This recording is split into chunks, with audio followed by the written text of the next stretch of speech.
Welcome to Everything You Need to Know About the Ascension of Humanity, the podcast where ancient wisdom meets modern science and spiritual evolution gets real. I'm Heather, an energy healer, channel, and spiritual coach with Divine Ascension Company. Each week, we're diving deep into the mysteries of human consciousness, spiritual awakening, and the profound transformation happening within us and around us. But here's the thing. We're not doing this with our heads in the clouds. We're bringing neuroscience, psychology, quantum physics, and cutting-edge research to the table alongside meditation, energy work, and timeless spiritual teachings. Because the truth is, the ascension of humanity isn't some far-off cosmic event. It's happening right now in the choices we make, the awareness we cultivate, and the healing we do within ourselves. Whether you're curious about how mindfulness literally rewires your brain, why shadow work is backed by depth psychology, or what coherence between your heart and mind actually means scientifically, you're in the right place. We'll explore practices like breathwork, meditation, and emotional alchemy, not as abstract concepts, but as tangible tools grounded in both spiritual wisdom and scientific understanding. And here's where it gets even better. In our bonus episodes, you'll hear from real people sharing real stories. These are the warriors, the healers, the everyday seekers who've walked through their own darkness and found their light.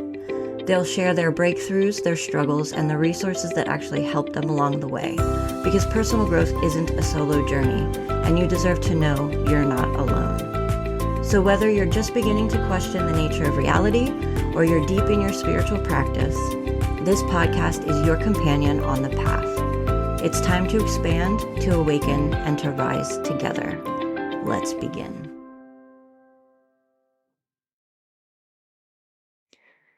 Have you ever had a moment where everything clicked? Where you glimpsed something beyond the surface of reality, something that felt so true, so clear, so completely undeniable, and then had to figure out how to carry that back into your regular life? My guest today is Simon Mont, organizational development consultant, facilitator, and Hebrew mystic, and he's been sitting with that question for over a decade. How do we access the sacred and then actually embody it? How do we build structures and systems that reflect our deepest values instead of eroding them? How do we work together in a way that doesn't turn us into people we don't want to be?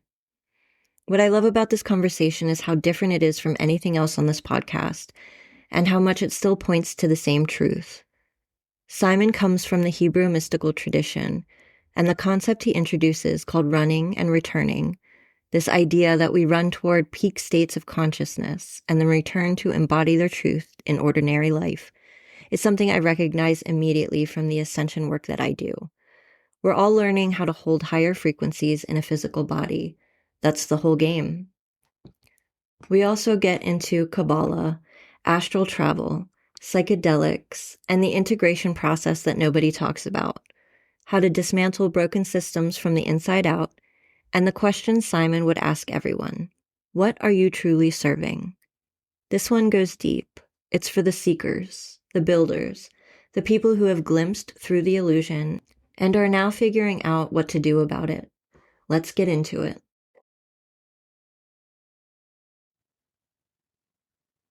All right, guys, welcome back to another episode. Today we have a special guest, Simon. He's here to talk about some things that are close to my heart. He has been through a lot of the same things that I have, trying to find structure and foundation and, something that's maybe not corrupt or actually works for the people that it's trying to work for. So how are you doing today, Simon? I'm doing pretty well. Awesome. Glad to be chatting with you. How are you feeling? I'm good. I'm good. So why don't you get started and tell us a little bit about yourself and your journey? Yeah, a journey on which dimensions? Profession. The business and the spiritual aspects. Yeah, I guess where I'm at on the journey right now is inside of an inquiry of like how do we collaborate and work together to make the world that we know we deserve, a world that really works for all beings, all humans, and all non-human inhabitants of the earth and the earth itself. Just like, how do we work together? I think I arrived at the question when I was in law school. And I had gone to law school because I wanted to do anti-mass incarceration, anti-school to prison pipeline work. And I kind of noticed how the pressures of law school itself, as well as like the different internships and organizations that I worked for, were turning me into a person that I didn't really want to be. And while they created some possibilities for me to make change, they also limited possibilities.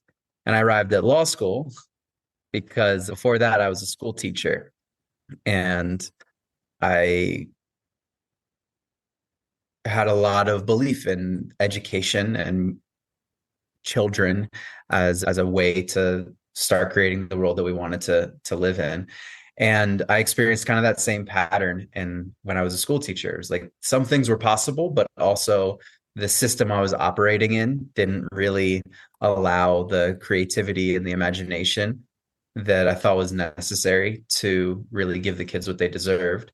And I was also a school teacher through a program called Teach for America, which has beautiful intentions of getting people, good teachers, but also was a part of the same pattern of it was turning me into a person that I didn't really want to be. And it was also contributing to dynamics that I didn't want to contribute to. So this pattern of like showing up, trying to do good, but then being in a system that doesn't really work and is turning me into a person that I don't really want to be has been a pattern that I've kind of run a whole bunch of times in my life. And that's what's kind of led me to being obsessed with this question of, well, how do we work together in a way that doesn't do that, that allows us to be the people we want to be and create the world that we want to create? Which is a seriously important question, especially now with all the changes that are happening and the systems that are being deconstructed and, something has to take its place. So what does that look like for you? I'm not sure exactly what it looks like. I think it looks different in different circumstances. And a lot of the process to getting there that I've chosen to follow and to invite people into is just a real deep inquiry into how do we do it together. Hmm. Because I think that a lot of what happens when we try to work together is we run these little programs in our heads that we think are the right way because it's something that we learn from somewhere else. But if we're actually confronting the full scope of what's falling apart and the full depth of reimagination that's required, we have to question a lot of those scripts that we run and really dive into the process of like learning how to govern ourselves on every scale, from the individual to the relational to the organizational to the systemic to the state to the collective. Like, how do we actually do this in a way that works? So I enjoy just being deep in the inquiry and inviting people into it. And I think that the one thing that feels clear to me about how we do it is that it has to be in deeper relationship with presence and a deeper relationship with the earth. I agree 100%. So what do you do to try to get people to follow this line of thought? Well,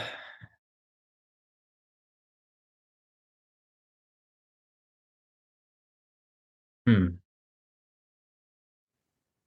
So I say, think, let me give you an yeah, example. So say you come across someone that you want to collaborate with or work with or yeah, um, help with this whole process of making the world a better place. And they have these limiting beliefs or they have these scripts that they've learned in these previous setups, these previous structures that are barriers that you need to break through. How do you get them to start thinking about how they should go about doing that? yeah. I think that there's a simple answer and a kind of a more sophisticated answer. The simple answer is conflict. I think that conflict in our lives is the way the world tells us that the way we're operating is no longer a match for what is required of the moment. And it could be an internal conflict, a conflict between two people, a conflict in an organization. So I think that meeting people at the site of conflict is a really powerful moment, because when we're in conflict, we're more open to the possibility of finding something new.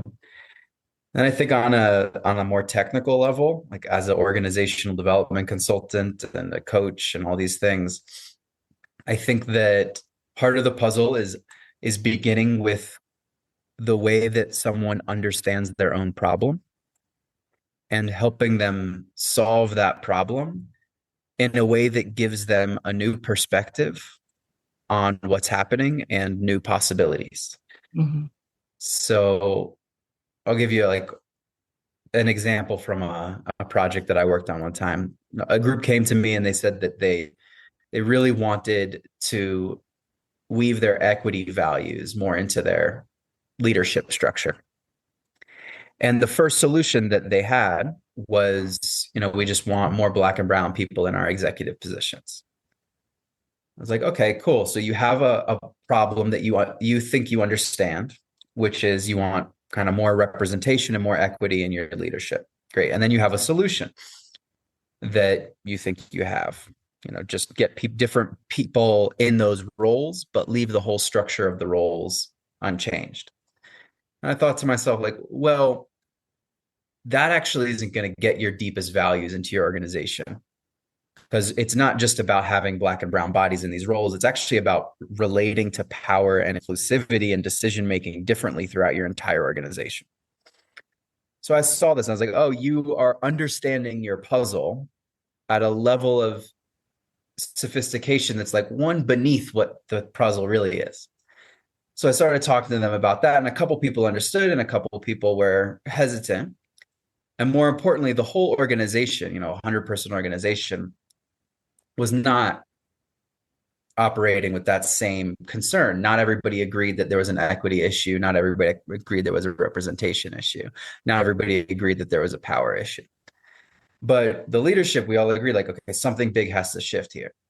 So when talking to the whole organization, I identified a problem that actually all of them agreed on. And the problem that they all agreed on was that their Slack messaging was overwhelming and uncoordinated and led to a lot of wasted time and stress. This was a problem they all understood. But I saw that actually the problem of Slack and coordination was connected to the problem of organizational structure and leadership. And that was connected to the problem of power. And that was connected to the problem of decision making and leadership and the overall purpose of the organization. So instead of coming into this group of 100 or 200 people and trying to explain all of this, I said, look, we're gonna resolve the issue about Slack. And we resolved the issue about Slack, but the entire time we were resolving that issue, I was teaching them about how that was connected to these other dimensions. So by beginning at the point of pain that they understood and helping them see how that pain was connected to other things, then they started becoming more able to see those interconnections and more willing to make those changes. And by the time the project was over, we had completely reimagined this entire leadership structure and kind of deconstructed the hierarchy that it was built on before and created a more flexible and innovative structure that matched their values. Awesome. That's a really good way to do it. And it's funny, not funny, haha, but it's interesting how when you look at a problem, especially in a business or an organization or any kind of social structure, and you look at it from, okay, well, how does this affect us on an individual level? How does that affect us on the next level up? And it's the micro versus macro kind of perspective. And it's like, okay, well, if we can find that thread that connects all of it and kind of look at it from a different perspective, so many things. I don't think people realize how many things you can actually change and improve upon just from that one single thread of thought, because it really does affect all levels. And there's usually an underlying issue that is the reason why it's not working out to begin with. Yeah, totally. And like, how do you identify that thread and then make a change at whatever level you have access to, right? Can you make a change inside your own self, inside relationships? Can you make a change in a small community or an organization? Can you make a change in a big system? Like figuring out where you can make the change, and then figuring out how to not just leave it up to the butterfly effect, right? How to actually follow that thing through and get it to cascade through all the levels is a big puzzle I think we all have. Mhm. And how do you find that, working with organizations? Because when it's one person, it's easy. When it's two people, meh, it gets a little bit more challenging. But when you have 100 to 200 people that all have to agree on something, I mean, that poses its own challenges on its own. So how do you find that the way you approach things gets all the people on board? Like, do you have a specific method or just a way of explaining things? Like, how do you try to convince everyone or get everyone to see where you're coming from? I don't. If I am honest and I don't code switch at all, my center of gravity is in kind of a mystical practice. But if I walk into an organization, a mystical practice that's like rooted deep in my ancestral lineage. But if I walk into a group of people and they have gathered themselves there to do something like, you know, provide better healthcare services to their community. They haven't brought me in there because they're interested in my mystical practice or my thoughts about consciousness. That's not it. They've brought me in there because they are interested in providing better health services. And my first responsibility is to help them provide better health services. Hmm. Now, I'm operating from a framework where I think that they will be able to provide better health services if they have a more sophisticated and nuanced understanding of how power works, or they're a little bit more mindful about things. So I'm coming in not kind of with my agenda. I'm coming in to try to help them solve their problem in a way that helps them see and understand their problem differently, Hmm. in a way that will ultimately help them even solve their problem better. So that's one answer. And I think the other thing that is very interesting is that when we work with like individuals, we often work inside a frame that's like, you change starts from within. If I change my own personal orientation to the world, then that will change how I am in relationship and that will change the world we create together. So the first thing I have to do is start with myself. And I think that's very powerful. And it's something that I personally try my best to adopt in my own life. And there's another direction of change that also occurs, which is the opposite direction, right? The workplaces that we are in, like the organizations that we're a part of, those shape our relationships. And that shapes how we feel like we are, right? There's a lot of people who exist in the world and their identity is wrapped up in being a manager or being a leader or being a certain kind of professional. Well, all those are things that were created by the organizational structure that they live in that then shape their identity, shape how they believe they ought to be. So, one thing that we can do is we can actually go to the level of the organization and start changing how things are architected there. And that brings people into new possibilities and that brings people into new relationships. And it actually starts kind of having the change pass the other way. And then the ideal is, right, you change the organization, it makes someone see something differently, it makes someone understand something differently, access a different part of themselves, and then they respond by then bringing that back out into the world so that there becomes kind of a back and forth between the inside and outside of the self. Hmm. So let's talk about your specific personal journey. How did Yeah. you go from being a school teacher and going to law school and finding these inadequate social constructs to where you're at now? You know, I when I was in law school, I was in the San Francisco Bay Area, and I skipped the first week of law school a few years, actually. I skipped it to go to Burning Man. And then I was on all my, psychedelics and all these experiences in Burning Man, having that trippy moment where you're looking at the world being like, oh my gosh, like we're creating everything from our own actions and our own minds. We're just imagining things and birthing it.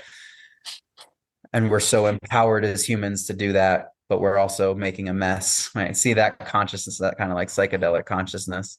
Hmm. And then came straight back into law school where honestly, like before the psychedelics were out of my system. So like seeing the legal system from the same eyes, same psychedelic eyes that I was seeing Burning Man, and then walking out of the door of the law school and walking into the streets of Oakland where I saw a whole bunch of community organizing happening. And that was when Black Lives Matter was becoming the moniker of the kind of Black liberation movement.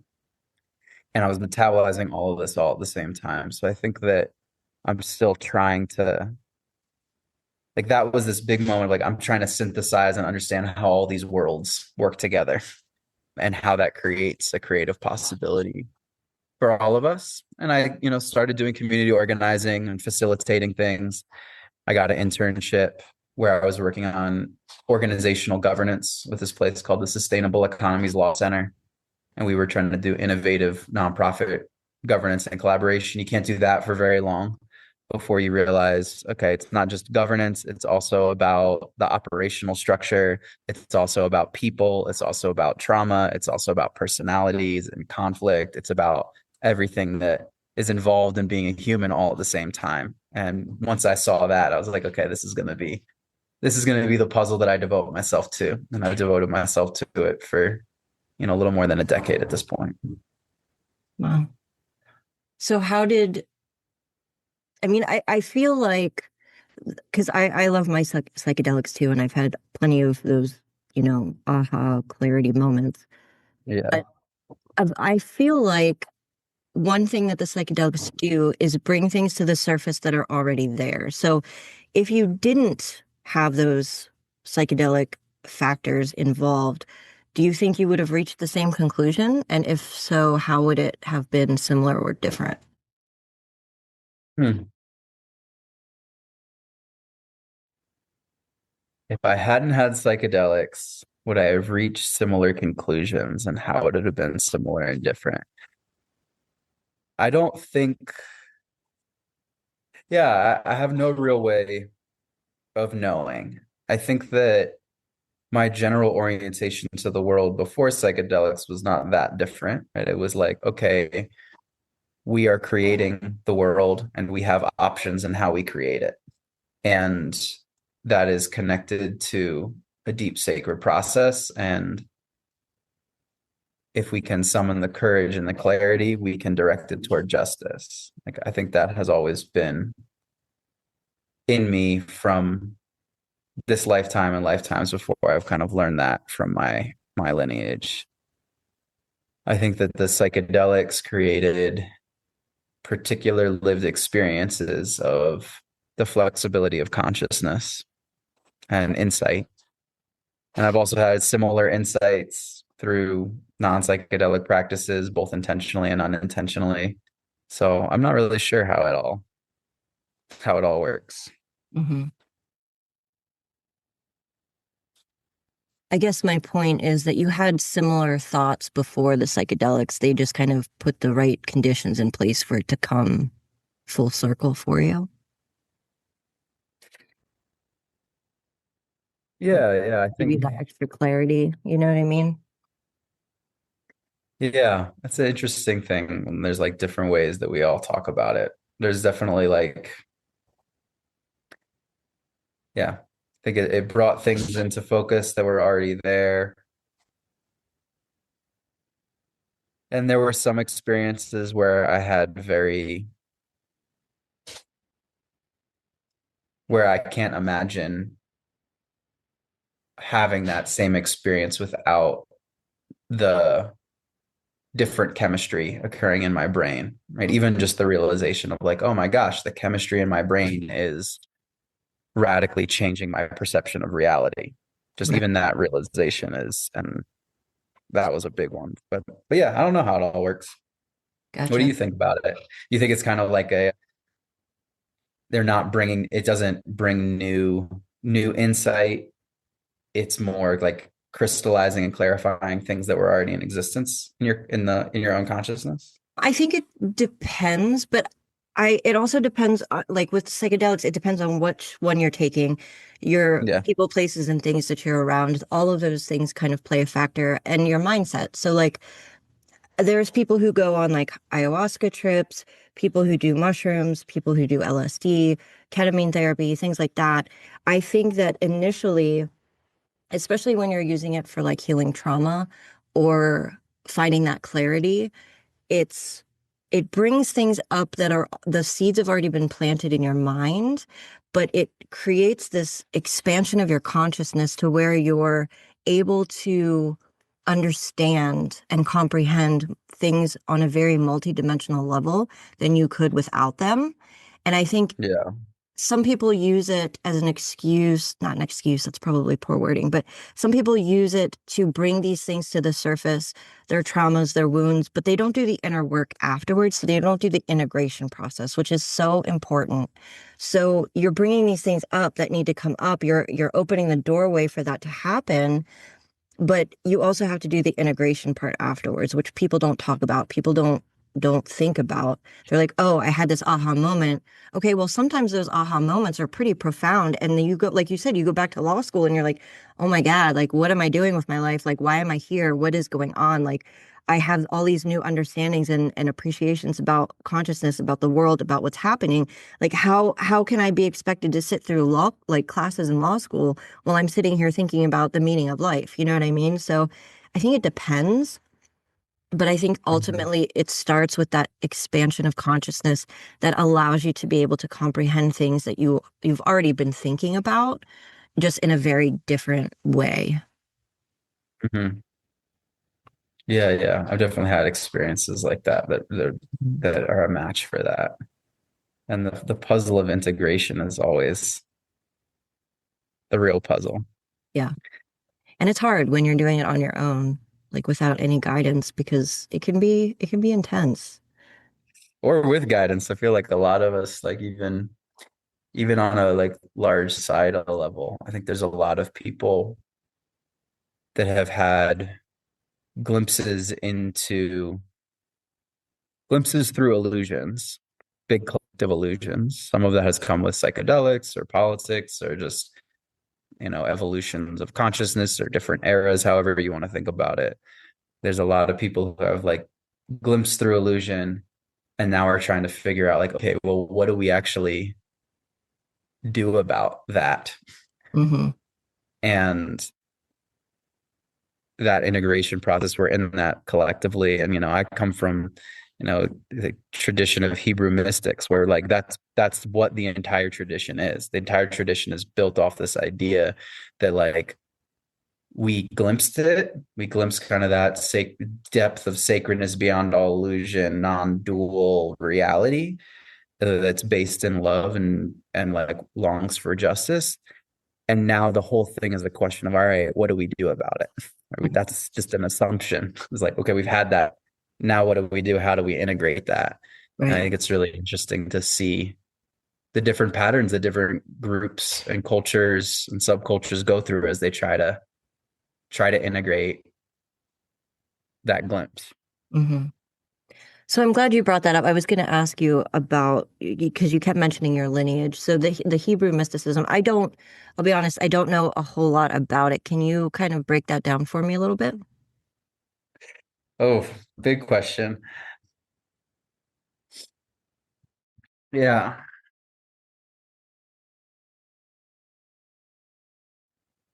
Break down. What are their beliefs? What do they like their practices? How has it helped you with your journey? I'm just taking a moment to Take your time. connect with something that's real.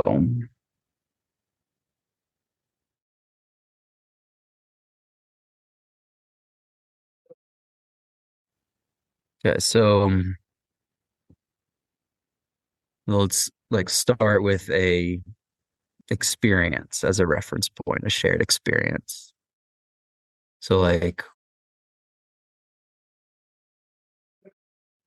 have you had a moment where everything like clicked? Everything seemed like perfect and divinely orchestrated. You're like experiencing wisdom and love and beauty, and even the things that were hard in your life somehow made sense because they had gotten you to that moment. And you're like, oh, okay, I see. Have you had a moment like that? Oh, yeah, plenty. Cool. So that we have that shared experience, and we can call that experience Sinai, is how the like Hebrew and Jewish mystics would refer to it. And Sinai isn't like a mountain. That's that experience. Right, so now we're faced with a couple questions once we've had that experience. The first thing that we notice is, as beautiful as this experience is and the state of consciousness is, there is no way that we are going to maintain this and operate from it constantly. The vast maybe a few people are, but the vast majority of us are just not going to be at that consciousness. So what we need, given that, is a system of embodiment and guidance that will help us embody the truth of that state, even while we are not in that state. That's one of the puzzles that we have. And you can put that as, different rituals or legal codes or practices, that will help us embody it. That's one puzzle that we have. Then the other puzzle that we have is, what are the technologies we use to reach that state again? How do we go there? Because we need to continue dipping into that experience. Okay. And then this tradition will call this running and returning, ratsu v'shuv. So we run toward that experience, then we return back to this experience, then we run away from that experience and we return back toward it. So we're kind of constantly going back and forth, and figuring out how we access it and then how we embody it. And then built around that basic observation, and that whole like framework is very much comes from this guy Rabbi Abraham Joshua Heschel. Built around that is a bunch of experiments in achieving that experience and then embodying that experience. And then we can see kind of through the history, like through Jewish history, beginning at before the Torah was created into now, as a bunch of experiments and successes and failures and warpings of this attempt to do that. And I can go into kind of some of the more specific and technical things, but that's kind of the basic thing that I would hang my practice on, is running and returning. Mm-hmm. So what kind of techniques or technologies do they use to kind of reach that state again? So prayer is an important one. And there's different forms of prayer. But prayer has a different quality to it than meditation, because prayer involves an other. There's an awareness of an other that we are in relationship to. Where often meditation is a bit more, my experience of the meditation that I've been trained in, which is a little bit more Buddhist centered, though I'm far from an expert in it, is a bit more about dissolving the experience of self and other and into raw awareness. But prayer very much involves a relational quality. So that's one thing that I practice. Then there's different technologies. There's a school of Merkava Hechalot mysticism that really is about, you can kind of call it a astral projection, almost like traveling through divine and angelic realms and understanding how to navigate those realms. There's a practice of that. There's a practice that came the out of Spain in the like 13th to 15th centuries, revolving around a guy named Abraham Abulafia, that was about like combinations of letters and deep intimacy with the structure of letters and the pronunciation of letters as a way to call in deep presence, and then understanding letters is kind of like the architecture of creation. There's the practice of sphirot, which is what is commonly associated with Kabbalah, which understands there to be different primal energies that are all emerging from the Godhead that we can relate to and work with. So there's a number of different like practices that people use. And then there's also kind of more and more today, there's a reestablishment of relationship with a particular entheogen lineage of Syrian rue and acacia wood, which has a similar chemistry as ayahuasca, and that was used in the ancient Middle East. Many people believe is like very connected to the emergence of this tradition. Hmm. So those are some of them, but it's a vast terrain, and people relate to it very, very differently. Mhm. It's interesting. So I recently did my astrocartography chart, and a lot of the places in the Middle East, Jerusalem, all of those like prominent historical places are all really high on my chart. So I don't know much about those areas or, what they practice now. And so it's very interesting to hear the different spiritual mythology, oh my gosh, I can't even talk, methods and practices. It's really interesting. And I've noticed, like, even just in the past, studying different religions and spiritual concepts and Buddhism, stuff like that, that a lot of them have very similar ideas. They're just expressing them in different ways. Like prayer and meditation are similar, or can be similar. The relationship with the letters and mantras are very similar. So it's interesting to see how all of it kind of intertwines for me. Yeah. Yeah, it's really interesting. Hmm. And and there's this like to me there's a sense that we all of these different threads all very much need one another in Hmm. order to weave a tapestry, because even though there's similarities, there's also really important differences that allow them to make special contributions. Absolutely. I agree. And that uniqueness, that diversity, even though everything is kind of centralized around love and, this connection with the divine, they each have their own unique differences that, like you said, they paint a bigger picture together, which is just, it's beautiful. And I look forward to the day when people from different spiritual or religious backgrounds can actually sit down together and be like, hey, let's do this together. Just kind of like what Mhm. you're doing, right? Like, how do we build this together without losing ourselves and our beliefs, but also working together to kind of prosper and to move forward and to make something even more beautiful. Yeah. Yeah, and I noticed that I think that the people who are the more rooted one is in the like the that loving truth of one's lineage, the easier it becomes to connect with another, Hmm. and the less one is feels threatened and feels the need to impose. Yeah. And I think that like the sense of needing to impose and control and dictate and be right and all of that, to me, is all an indication that there's an absence Hmm. of that rootedness. Yeah. I agree. Awesome. So do you want to kind of let people know how to get a hold of you if they want to work with you, if they're interested in doing some organizational restructuring, or just want to learn more about Hebrew mysticism?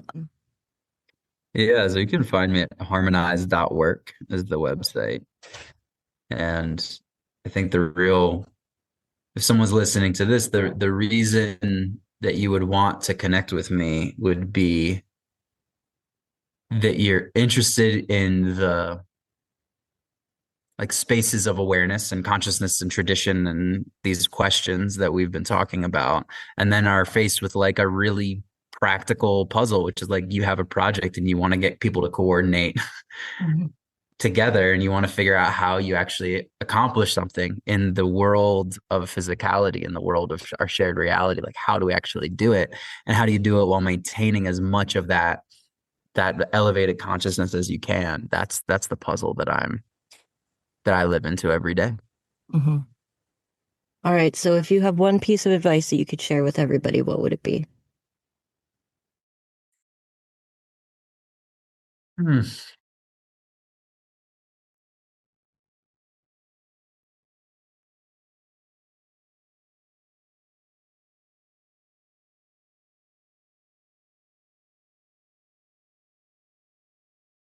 The Ask yourself what you're truly serving, and ask yourself what you're actually the most concerned with in your life, the thing that you're really using to make decisions. Like, even in this moment, if you're listening, you there's something that you're doing inside yourself that's deciding whether or not you're going to take my advice or whether or not I'm credible. And that is connected to your deep sense of your compass of like what you're really doing here.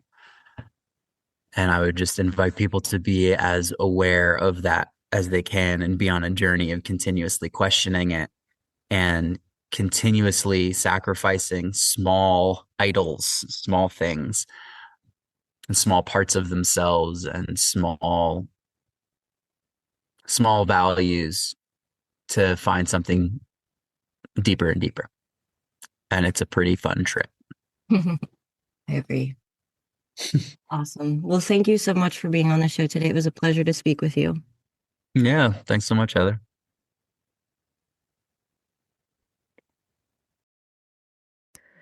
Thanks so much for being here today. If what we talked about in this episode is bringing up that question, but what am I actually here for? I want to tell you about something specific. I offer Akashic Record sessions. The Akashic Records are the energetic field that holds your soul's complete blueprint. Your mission, your gifts, your past life patterns, what's blocking you right now, and what your next steps actually are. Not vague spiritual encouragement, but specific guidance that comes directly from your own records. A session is 60 minutes via Zoom. You receive a full recording, and most people describe it as finally hearing something they already knew but couldn't find words for.